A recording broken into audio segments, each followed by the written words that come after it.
Greetings, friends. Oz here from planetOZ, and today's topic is what can Titanfall teach us about our true nature?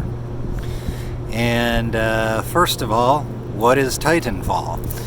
If you have never encountered Titanfall before, it is an online multiplayer video game in which you initially act as your avatar is a human pilot who runs around shooting at other pilots, and ultimately at a certain point you can call in a Titan, and your Titan is basically a giant robot extension of yourself, and you get into this robot and you then continue the fight as the robot, either engaging with other pilots who are still without their Titan, or you engage in Titan versus Titan action.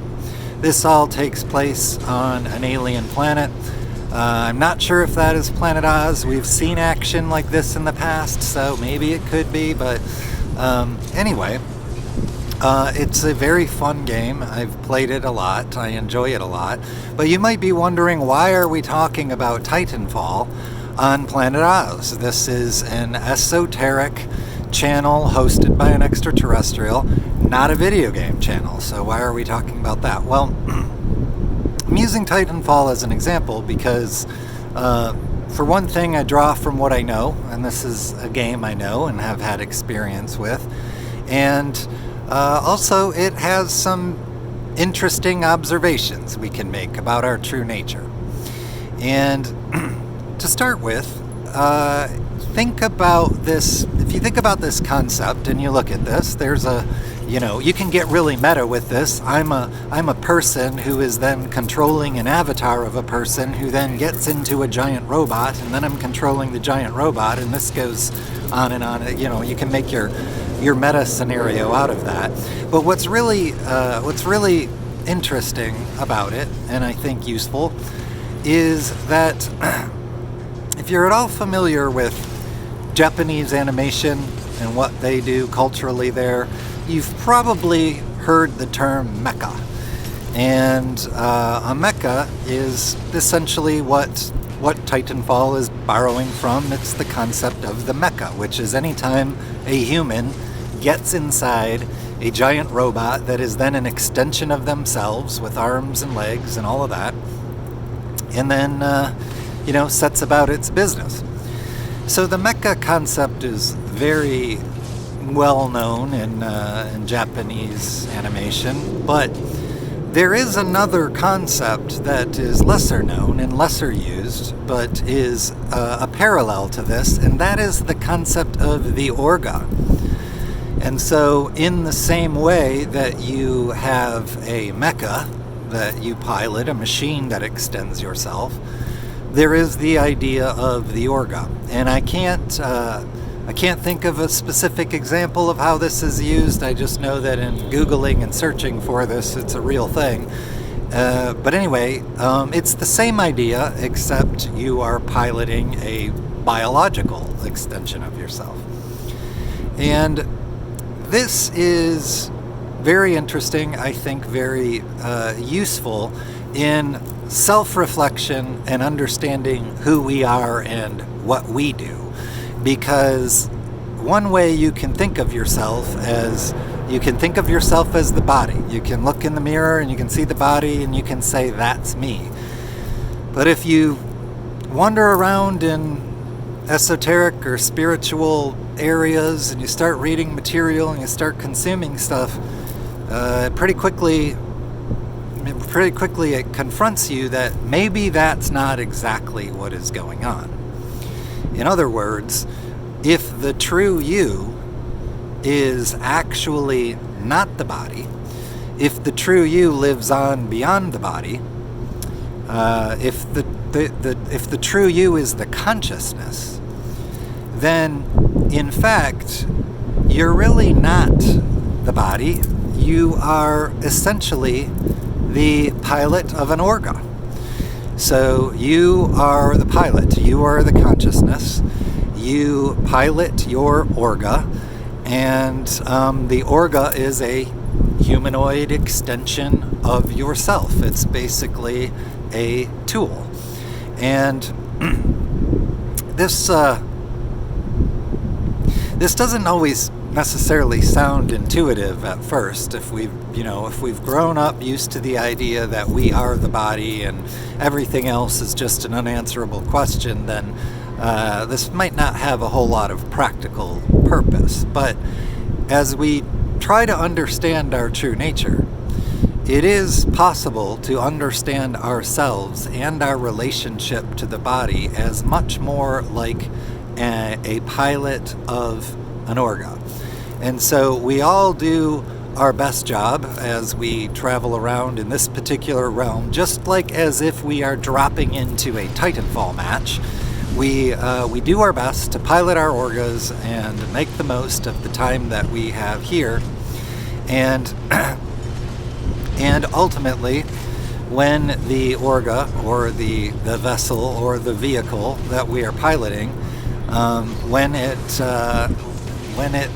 dies, or in the case of the video game, when you are eventually finished off by an opponent, you then, after some time to reflect, you then respawn.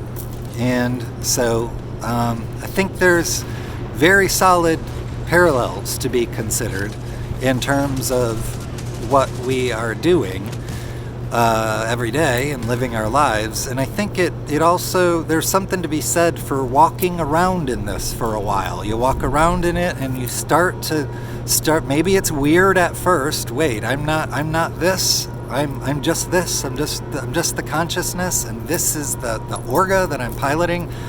It seems a little bit strange, but after some time and processing this, and if you come to find that it resonates with you and that that really does seem like the truth, it will, or it can, change your relationship with your body. It could potentially improve your relationship with your body. It could improve your entire experience within this reality in which you're piloting this Orga. So that was the first big takeaway to me on what Titanfall can tell us about our true nature. But there is another one that I wanted to share, and that was full disclosure.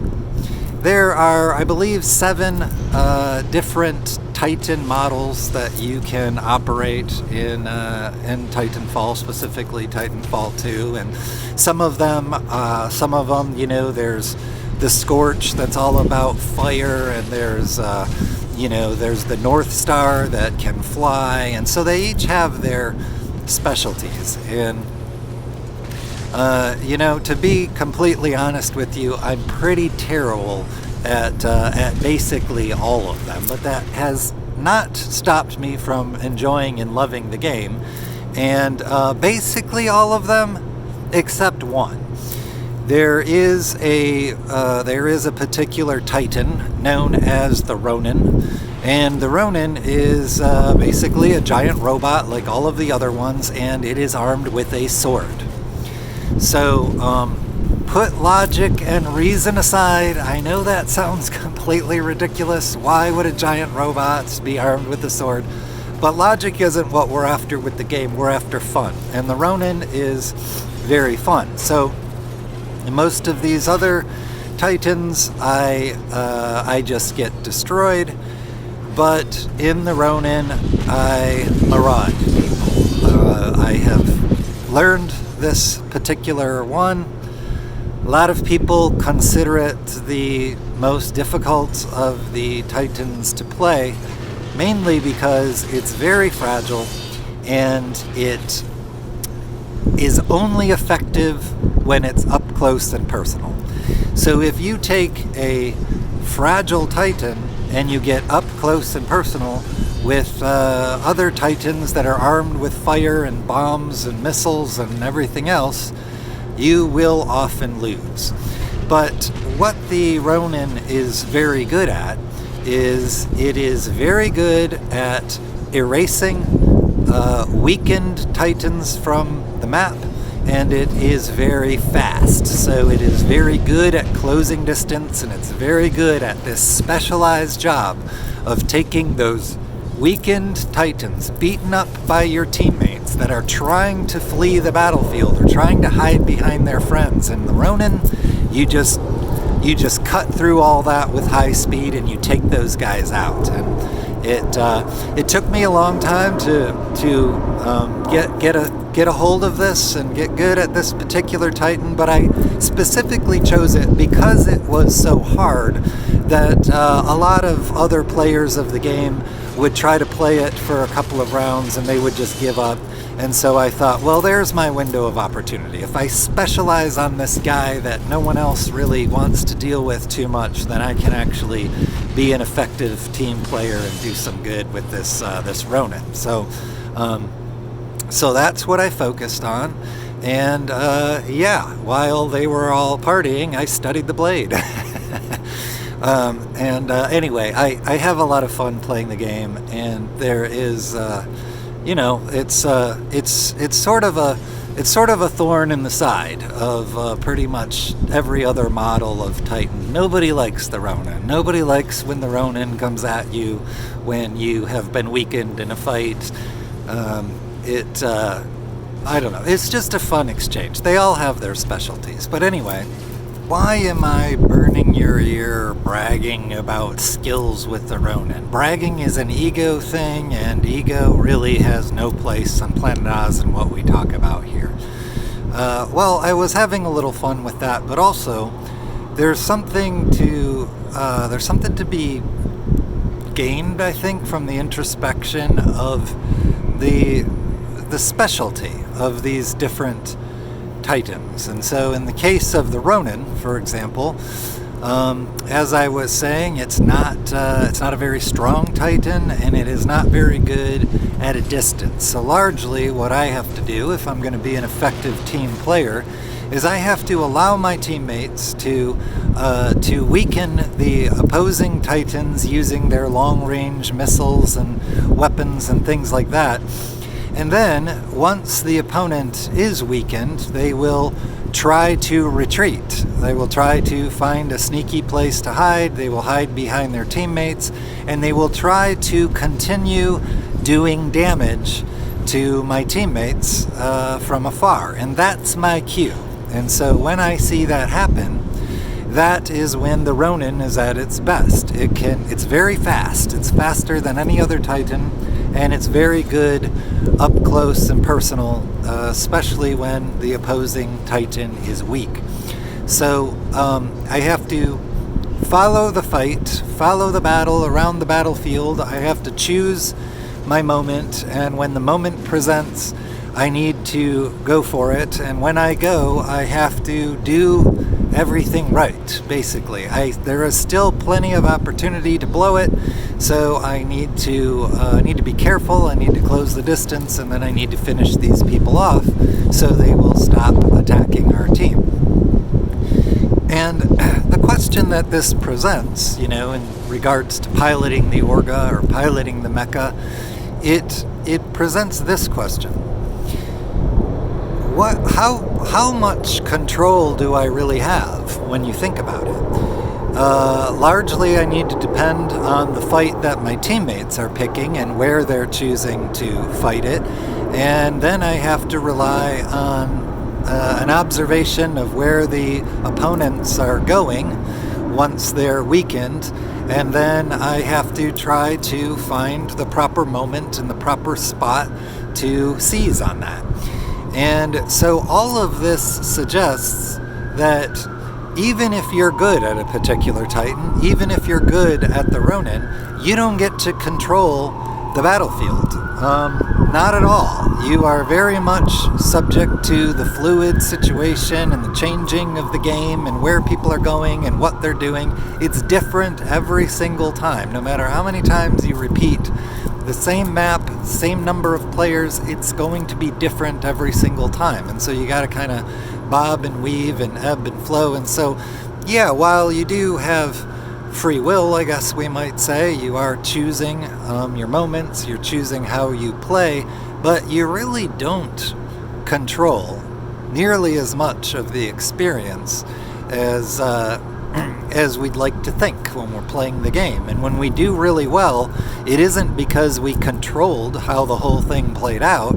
It's just because we moved with it in a fluid way and capitalized properly on our opportunities and avoided situations where we would get destroyed ourselves. And so when we take this again and transpose it into the idea of you as a consciousness that is piloting an Orga, it is worth considering to what extent are you even piloting?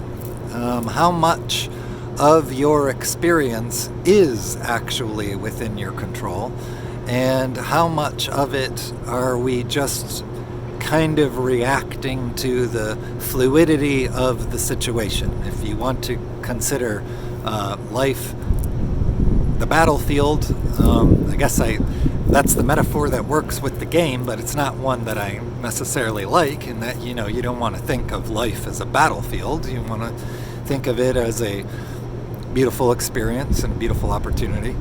But nonetheless, there is value in considering the butterfly effect, as they say. Probably you've heard that. If you haven't, it's just this idea that somewhere in the world a butterfly flaps his wings, and that causes the branch to move, which then causes the squirrel to react, which then causes the monkey to chase the squirrel, which then causes a whole chain reaction of events. That essentially the whole point of it is basically to say that the butterfly effect kind of demonstrates how we are all part of this constantly moving mechanism and constantly changing reality, at least as we perceive it. And so as a result of that, when you put it into context, you really do wonder how much piloting am I really doing? This is kind of touches on what a lot of people talk about as the observer. Are you even the pilot? Or are you really, ultimately, more, or at least mostly, the observer? Because so many butterfly effects are going on, trillions of butterfly effects are going on every day, all the time, and they are ultimately kind of putting you in this position where you'd like to think you control your whole reality. You want to think you control your whole life, but just like in the game, it's really kind of moving to a large extent without you, and you are kind of keeping up, trying to find your way, trying to capitalize on the best opportunities that you have in the use of your free will. But one analogy I've heard regarding this is kind of like you could think about the cells in your body, and you can think like, well, I'm not, as far as I know, I'm not controlling each individual cell with my free will. They are doing their own thing. They have their tasks, and they are setting about them, and they are performing them within the bandwidth of their free will. And that seems like a very, very narrow amount of free will when you're looking at it from this level, and you're looking down at a cell within your body and what it can really do with its life and what it can't do with its life. But I'm going to bet you that if you were to occupy that consciousness, if you were to be that cell, you would think you had as much control over your life and your activities as any of us do in human form, or in Orga pilot form, per this video. And so as much as that cell can control what it does in its day-to-day function, and it believes that it's living its life, and it believes that its universe is stable, it has no concept of me or what I am or what the bigger picture is. It may have a lot of free will or think that it does, but if I jump into a volcano, all of those cells go with me. And if this planet, if planetOZ or planet Earth or any planet just kind of decides to fly into the sun that it is orbiting, everyone who is walking around, living and existing on that planet, unless there is interstellar travel options available to get somewhere else, you're all going with it. And so it just kind of calls into question the amount and the extent of our free will. And I certainly don't mean that for this to cause anyone any despair or to sound like a bummer or anything like that. It's just reality. And in fact, a lot of the bummers and a lot of the despairs that we experience come from trying to exist or convince ourselves or believe that our reality is not what it is. And when we try to convince ourselves that we control it more than we do, or that we are responsible for more of it than we are, or less of it, all of these things can lead us to a state in which we are not living in reality as it is. And no matter how good or not good the current reality might feel for you, it is nonetheless the case that, in my opinion, it's going to be worse if we are not living in the reality as it is.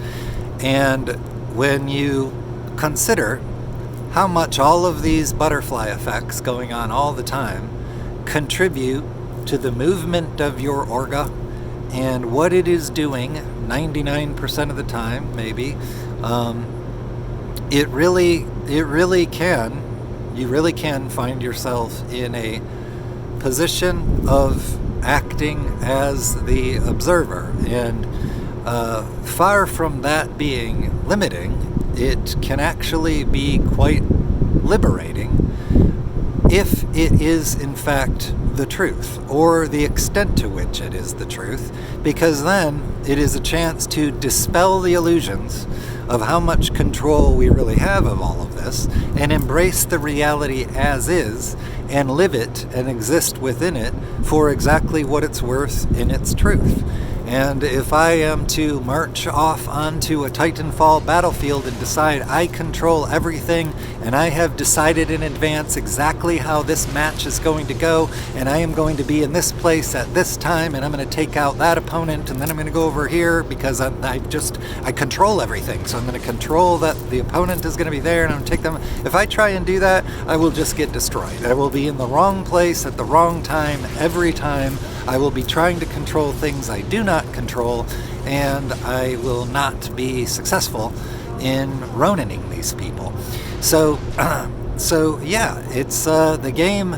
The game is not fun when you believe that you control everything, and life maybe is not fun either if we are in a state of illusion as to how much we control, rather than going with the flow, understanding we're not a body, that we are, if this resonates with you, the consciousness, the pilot of the orga, and then proceeding from there to consider to what extent we are even the pilot versus being the observer. Of course, I wouldn't recommend trading any of the control that you feel in your life and your existence so long as it is serving you, but once that lack of control starts to resonate with you, it is a point at which it's worth considering how much you were ever in control in the first place, and how much you are acting as the observer. So there you have it. What Titanfall teaches us about our true nature, and how that can apply specifically to circumstances. planetOZ isn't exactly a self-help focused channel. It's more of kind of a opening of the mind kind of a space, but I believe that in the opening of the mind, that is a very, very, very important component of mindfulness and what is typically offered in self-help. I mean, at the end of the day, what that is all about is trying to live the most peaceful, happiest existence that we can. And to me, it's an important part of that to live within the experience as the experience is, not necessarily how we would want it to be or how we would control it, certainly if I could control everything, and I could control everything that happens within the game of Titanfall within a given match, I would win 30-0, having destroyed all of the opponents personally, myself, and I have never taken all 30 Titans, which is the score that you need to win a match and the type of game mode that I play. I have gone 18. I have gotten 18 of them. I think that's my highest, but I was quite proud of that when there's 5 other Titans on your team and there's only 30 to get to win the game. 18 is pretty good, but again, that's not for my doing. My teammates, in actuality, I sit there and I giggle and I'm bragging. I get 18. Isn't that awesome? I'm the best player in the game. No, I can only do that when my teammates are very effective and they do the heavy lifting of wearing these opponents down. And it just so happens I have the model of the Titan that is good for flying in there at lightning speed and finishing these guys off, so I get all the glory after they've done all the work. But hey, if they wanted to study the blade, they could do it, and they could be the Ronin, and they could be taking other people's finishes. So anyway, hopefully this was a fun one, and Titanfall is fun. If you have never tried Titanfall, give it a shot. Maybe you'll like it. We play it on planetOZ too. Maybe that's cheating. I don't know. We don't think so. But anyway, that's that. That's what I got for you today. Love and light to you all. And planetOZ transmission ending now.